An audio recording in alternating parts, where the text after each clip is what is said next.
So, it seems like it's either been cold or rainy lately, and I hadn't flown for about a week, but check this out. Can you see that? That, and this? The camera's probably not picking it up, but there are spider webs on my paramotor. How dare you? How dare you, good sir? Let's get those webs off. So today I'm going to talk about this idea that prosperity is your birthright. But first, I need to get up in the air. So let's get that going.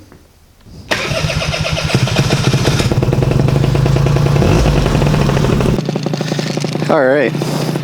So once again, I find myself without a helpful headwind because there's kind of no wind at all, and a full tank of gas and winter clothes.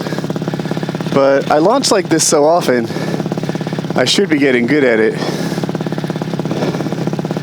Let's see. Wish me the best.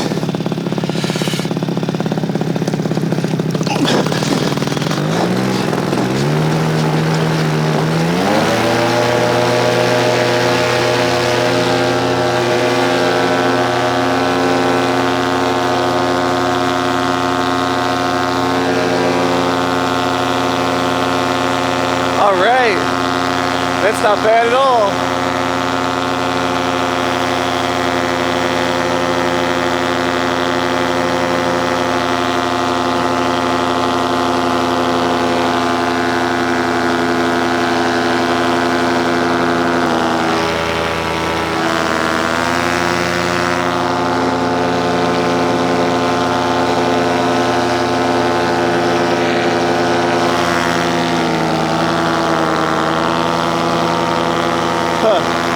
That was something new. I know it's loud right now because I'm still gaining altitude, but after I launch, I have a handful of like buckles and things that I need to get squared away. And usually while I do that, my throttle control is garbage and it's real like shaky and rocky. But this time it was perfect. So I'm happy about the improvement. Okay, let's go. According to this smoke, I took off with a tailwind. Although when I dropped grass in my yard, like dead grass, I thought I had a very slight headwind. It's hard to be sure, but either way, it's a very slight wind, and I launched fine. All right. Let's talk about this notion that prosperity is your birthright. I find it inspiring, right? Like, I guess there's different ways to think of what a birthright really means. Some people might say a birthright means that, you're born into it and you don't have to earn it. And that's not the kind of birthright that I'm talking about. I'm thinking of birthright in a different sense.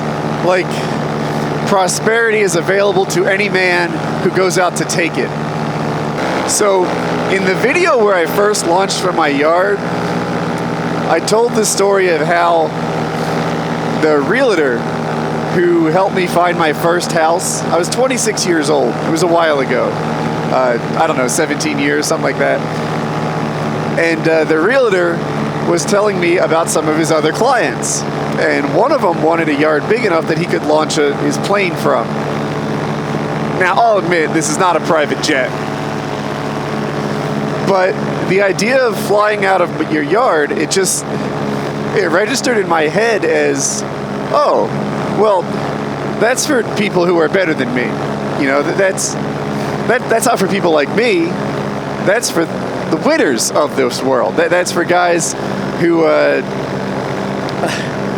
who just have better luck or smarter or work harder or something like that. And it took years of reprogramming to sort of sort that out. I remember I was talking to my father about somebody. I forget who it was. Someone I worked with at QAD a long time ago. And I was saying like, oh, well, he feels like bonuses are silly because, he gets paid to do his job. Why would you get extra pay just to do your job? And he feels like promotions will be handed out, when they're ready for that. And my father is like, sounds to me like he should take some of that bonus money and go to a psychologist, because that man has a mental deficiency. That man has problems that he needs resolved. And he just had this notion that, like, success and prosperity, they're yours. Like, you are supposed to have them. It is, like, it's not a luck thing. There's no lottery here. Go get it. And most of you don't know much about my father, but in short, he did not come from money. His mother worked super hard, but she was a cashier at JCPenney's, which is like maybe a nicer Walmart for people that don't know JCPenney's. And his father ran away when he was 10. My father's father was an alcoholic, and he beat, I don't know if he beat my father, but I think he beat his sister, and he definitely beat my father's mother, my grandmother. And I asked him once, like, how did you feel when your father moved away? And he's like, oh, I was fine with it. That was just one less problem in his life. So my father's success, it's extra cool. This person's horseback riding right now. I'm going to swing a little bit left to try to get some distance and not bother the horse. And I was gaining altitude, but that makes me louder, so I think I'm cool here. Horses are the easiest to spook, I think. I don't really know my livestock that well, so I try to be extra cool around them. Anyway, let's talk about my dad for a second. I just sort of realized where I am. Do you see that place down there? That's where I bought my tractor. That's the Coyote and LS dealership. I like my tractor. Cool place. Like me, my father was a bad student. One of his childhood stories, it still makes me smile. So, picture school way back when, like the 50s or something. I don't know, the 50s. And at the time, they had these personal chalkboards, right? In the same way that you might have a dry erase board, like a little bigger than a textbook, they had chalkboards a little bigger than a textbook. And my father, like I was as a kid, was a terrible student. Although he started flying straight in grade school. I waited until college. But he was a terrible student. And the teachers were frustrated with him to no end. At one point, they put him in a closet. And at one point, they took his little handheld blackboard or handheld chalkboard, call it what you like, and they hit him on the head with his own chalkboard. And the chalkboard broke on his head. And this was one of my father's, like, great childhood triumphs. Like, haha, yeah, you thought you'd teach me by hitting me on the head? I broke your chalkboard. That'll teach you. So, yeah, teachers don't really hit kids anymore. But back in the day, Catholic school, they'd whoop you. Anyway, so yeah, my father was not a great student. He was from a very poor household. After high school, he put himself through college at Drexel in Philadelphia. And then after that, he went into the Navy, became a pilot for a short while, and then he went back and got his master's degree in accounting. He worked for, I think, an insurance company for a little bit before starting his own accounting firm. And then he did that for a long time. He became, I don't know if he'd want me putting his business out there, but whatever. He earned, he was a millionaire. And then he got into real estate, like taking it to the next step. And there was a recession. There wasn't a lot of money to be made in real estate, and he lost it. He lost it all and then some. Like, he's in debt. And then he went back to work, and he regained it all. And now he's retired, and he's doing great. So when my father tells you, like, hey, you can do this, he's coming from a place where he's done it twice. And I just feel like that gives him the credibility to say, like, hey, man, like, don't settle for less. Prosperity is out there and it's achievable, and like you don't have to feel like I did one time where I was saying that like that's just for people who are better than me. Let's get some altitude. Eric Farwell's another guy I want to talk about. So I don't know Eric's finances. I won't pretend to. I hope he's doing fantastic, and if I did know them, I wouldn't put them out there. What I do know is Eric's attitude. Eric got into paramotors a couple years ago. I don't know how many. I'll say 4 or 5. And he started selling these air conception units like the one I'm flying, I think less than 2 years ago. In my exposure, I view paramotoring through the lens of the internet. These air conception units are the most well-known brand in the world. And like I said, he's done that in 18 months. He's making these videos explaining why they're great, what they're cool about, what he's excited about. He makes these honest videos talking about what went wrong with them and what they did to rectify it. When I bought my paramotor, the charger, it has an electric start, but it doesn't have an alternator to save weight. And you just sort of plug it into a charger like you would a remote-controlled car, airplane. Anyway, my charger didn't work. So rather than just replace it, which would be good customer service, he upgraded it to an 18-volt unit so that if I got an 18-volt battery, it would start even faster and harder and better and etc. And that is the difference between customer service and customer delight. And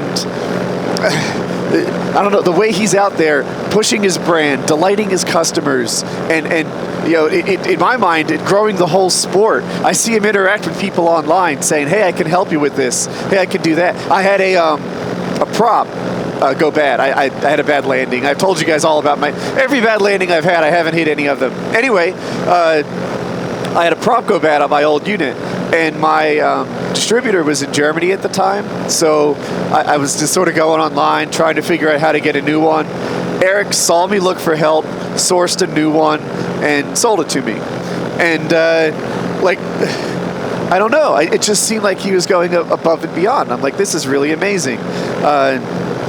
You know, my fresh brew service was really good too. This isn't an attempt to knock anybody, but it's this observation. I see what he's doing. I see how he's growing it. I see how happy his customers are. And I know it's because he's working at it. I am positive there are days that he wakes up and feels like, you know what? I wish I could stay in bed and watch Netflix, but that's not what he's doing. He's hustling. And I don't mean hustle in like the con man kind of hustle. I mean hustle in the sort of like go out there and create something and earn it every day kind of hustle. And it's very impressive for me to sit back and watch. I love entrepreneurs, and I can see that he is a natural one. He's a guy who keeps his customers happy and goes to grow his business in an honorable way that doesn't like hurt people. I've been watching the way he operates. I thought I killed my motor. I just pressed the button a little bit. I've been watching the way he operates, and it's outstanding. So that is the kind of thing where, like, if you want prosperity and you behave like that, you will get it. It won't necessarily be overnight. It won't happen in a straight line necessarily. That you know, there are plenty of people who after 10, 15 years become an overnight success, right? And if you want it, you can do it, and you will get it. I'm going to get some altitude.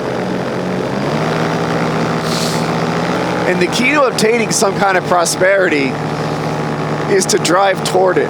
Now, the most often response to that is this idea that, like, well, shucks, I don't know where I'm driving. I don't care where you're driving. I only care that you're learning to drive.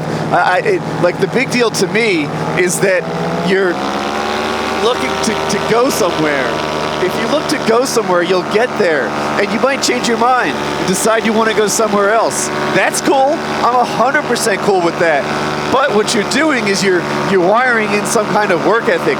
You wake up every day and think, man, I'm going to seize this day. I'm going to make things happen. I'm going to kick some ass. If that is the way that you're wired, because you've wired that into yourself, because you've taken that, I don't know, trend and turned it into a habit, then that's who you'll be. On the way out, I was like, I'm going to use this smoke as a landmark. Look, there's smoke there. There's smoke there. There's like 6 smokes up. Okay. Bad idea. I don't remember. Well, whatever. I'm headed roughly the right direction. I'm really not sure which smoke. I think this is the one that I was using, but any of them are fine. You just have to head back in the general direction. It's not like driving where I have to take the exact road to get there. I just need to get into this like cone of area I know, and then I know it and I head straight back. So everything is cool. Another thing about prosperity that I wanted to talk about a little bit is owning your own business. Look, money's not everything. It's really not. I don't mean to act like it is, but this is kind of a money video. And your ability to hit a home run, right, to really knock it out of the park, is kind of limited when you work for somebody else. It's not in their best interest to make you so rich that you lose motivation, right? You know, Cisco had this issue where, and this I guess counted on my point, but a lot of people made money with their stock options, and they had to figure out how to motivate people post money. And that was just like a growing pain that the company went through. But by and large, it's in the company's best interest to keep you there, to get you more competent every year, where you get better at your job and you just keep doing it and you keep earning somebody else money. That's how companies work. And if you want to hit a real home run, yeah, there's some exceptions. Like if you work in sales, then there's really no cap on how much you can earn. I can't think of too many other exceptions, but they're out there. They're opportunities, even working for other people, where they say, hey, here's your opportunity, go make the most of it, and you can, right? So that's an exception. But if you're on a salary, they're never going to make your salary $700,000. My father was telling me about one of his clients. This client was an environmental company. I don't want to name it, but you know, if your oil tank in the ground started leaking, in the Northeast, people have this home heating oil, and they often have underground tanks. If that would leak, then you would have to get that cleaned up and replace all the dirt with clean dirt. That's what they did. And the owners did well. Heck, I thought they did well all the time. You know, they were making like $250,000 or $400,000, which to me is like, yeah, these guys make money. And then Hurricane Katrina hit. And suddenly they went from like those kind of numbers to a $7 million year. And my father was like explaining it to me. And he's like, said, hit a home run like that, you have to be in the game. You have to, you know, at least have the door open for opportunity to hit like that. If you're working for somebody else as an accountant, computer programmer, HR representative, you know, you name it, apprentice electrician, then, you know, there's no home run opportunities there. All that's there is safe, secure livings. And that's okay if that's your goal, right? If you're looking to get by and love your family and enjoy your life and, you know, take an occasional motorcycle ride, awesome. You're a good contributing member of society who's honorable and respectful. I love it. But if your goal is to get rich and retire young, you got to be in the game. And to be in the game, you have to be some sort of business player, and that usually doesn't mean employee. That's part of the prosperity thing. And you might think to yourself, oh great, well I don't know what business to start. That's okay. Like, I don't mind. That harkens back to what I was saying a moment ago. It doesn't really matter to me where you're driving, only that you're driving. You know, or build some skill set that lets you do a thing. Start a side business. You know, are you good with computers? I promise you, there's a million law firms and doctors' offices and such that need a guy that helps them pick their computers and network them together. You know, these people don't know how to get multiple computers to share a printer. That could be you. And just get started. Do a thing. I mentioned that because that's literally a business that I did when I was like 21 or something like that. And, there are business opportunities out there that don't require large capital investments, that just sort of teach you entrepreneurship by getting your hands dirty. And, what kind of entrepreneur do you want to be? Can you repair cell phones? Do you like remote controlled cars? Like, I don't care what it is. Just go out there and give something a go. Make some money, sell your service, and get into the game. And when you do that, you begin to crack open the door for big prosperity when opportunity strikes. I think I'm going to wrap up the prosperity talk with one more thing. And it's that I really encourage you to do it honestly. I think it's really great. I take pride in the fact that, like, the hallmark of my YouTube career, the thing that I'm most known for is Mail Monday, which was a weekly series about helping people. Typically, it was young people who had problems with girlfriends, or they were scared about an upcoming surgery, or they had parents or loved ones that had drug issues or whatever. But they would write in and say, look, I'm this old, I've got this problem, and I could really use someone to talk to or some help about it, some advice. Can you point me in the right direction? That's what my YouTube career was most known for. And I think it's really great. I'm proud of the difference that Mail Monday made in the world. Now, I'm not acting like I'm Bill Gates and I've solved AIDS in Africa, but the mark I left on this, the mark I left is not dirt. You want your mark to be silver. You want your mark to be gold. You don't want to leave a mark that's dirt. On Woodycraft, I'm really happy. I paid my staff more than my competitors, right? I think. And if you had a problem, you often got like an adult to help you work through it. That was especially true if the problem involved real life money. If you bought something and didn't get it, or something went wrong, then we would strive to delight the customer. Did you lose one? Here's two. I'm sorry for the inconvenience. And, or did you not get what you paid for? Here it is. Here's the gift certificate.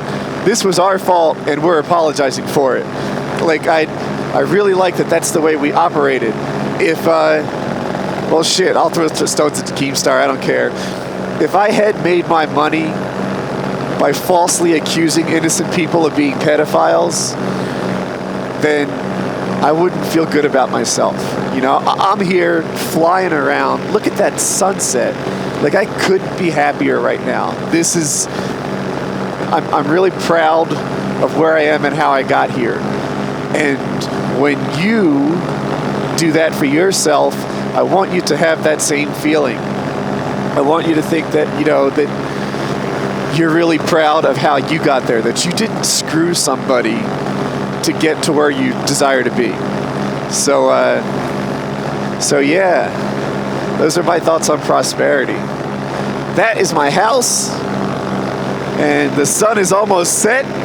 My experience is that if I get like 1,000 feet lower, the sun will be almost gone. So it is time to get down. It just occurred. I do this all the time. I have sunglasses on. So in my head, it's probably even a little darker than it really is because I'm wearing sunglasses.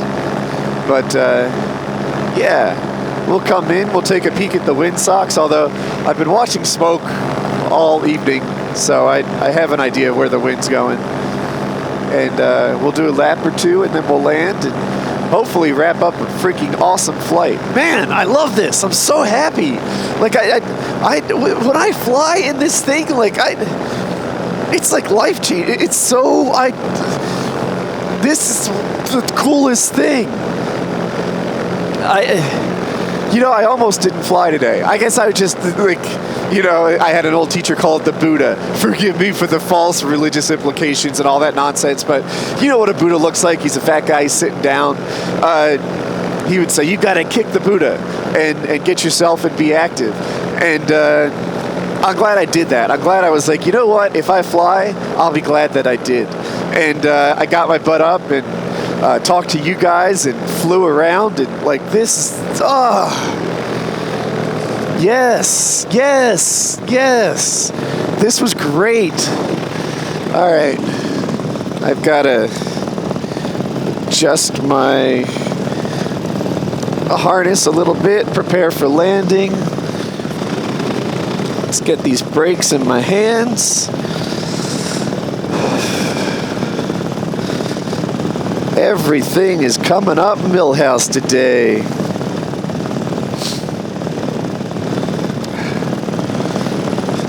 I am too high, but that is no problem.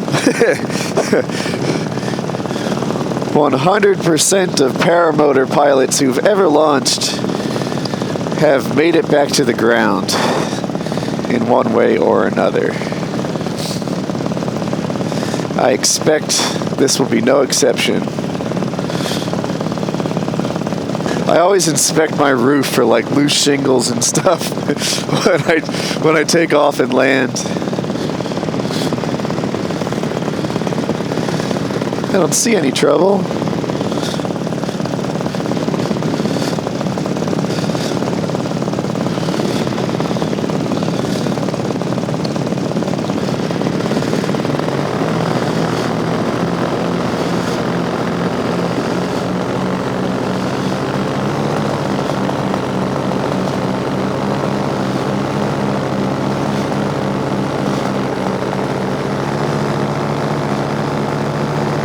It's always a little sketch going over this one wire. I feel like if the motor went out, I'd be doing a sharp turn and dealing with trouble. But all is well. All right, let's get down, Woody. Turn. Get out of the seat. Kill the motor.